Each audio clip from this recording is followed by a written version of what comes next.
If you are someone that wants a chance to get more variety in their Quest 3 collection of games, no matter what, Quest 3, Quest 2, or 3S, go and subscribe now for your very own month-free subscription of a variety of over 30 different games that you can go and play. Like this, Space Folk City, a game where you get to create your own city in space. To games such as Down the Rabbit Hole, which tells beautiful classically told stories remade in virtual reality that you get to experience, such as Alice in Wonderland. All you have to do is go and click the link down below in the comment section and you'll be able to go and get your first month free for the MetaQuest Plus trials. Now, hand tracking games I don't really play a lot of on the Quest 3, but specifically with this game Drakheir hand spells, this is something that I've never been able to quite describe, but now being able to play it in virtual reality, it's a game that I've always wanted to play, but thankfully it's now came to reality.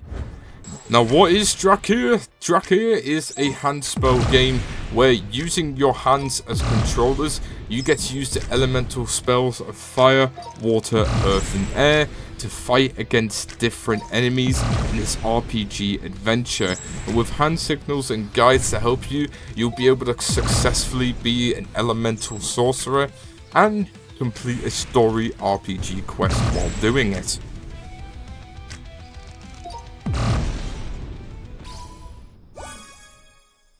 And like any RPG, there is a lot of coins and points to collect, plus a lot of enemies to go and fight.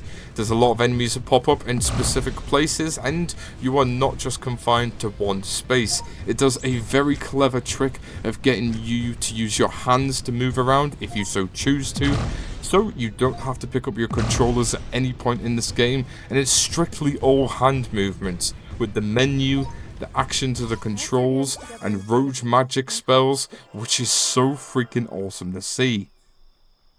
You'll receive crystals from defeating enemies.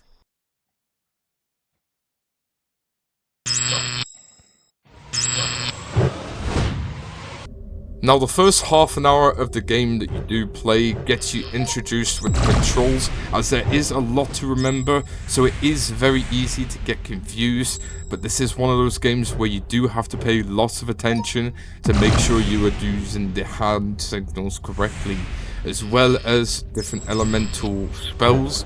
You do need to also pay attention to how to switch between them both, as it does explain this quite early on in the beginning, and if you don't do the correct hand movements, you can have a lot of issues like what I've had here, simply shooting fireballs like this.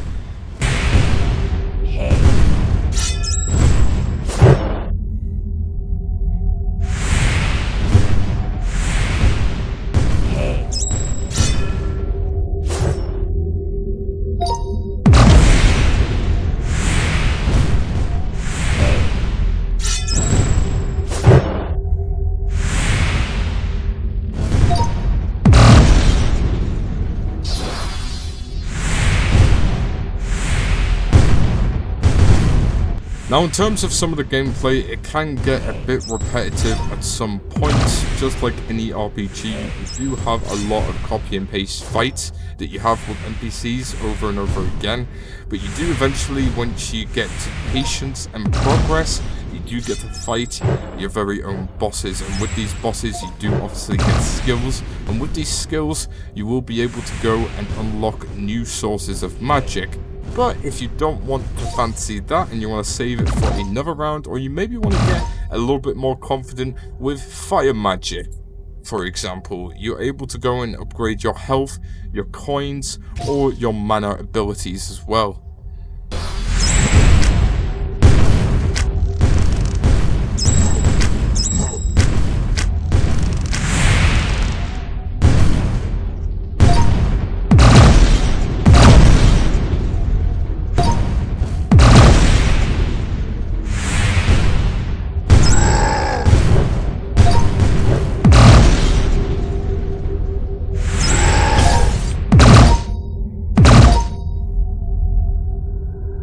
Overall, it's been a nice, refreshing experience to be able to try something new, with so many different actions, like sticking your fingers up like a gun pose to shoot fireballs, and then shooting your fingers up into rockstar positioned hands to element water out.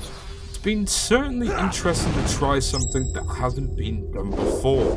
Now let me know your thoughts and opinions, and would you like me to showcase more of the elements with the use of hands?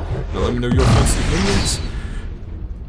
And as always folks, my name's Chen, thank you so much for watching, bye bye now.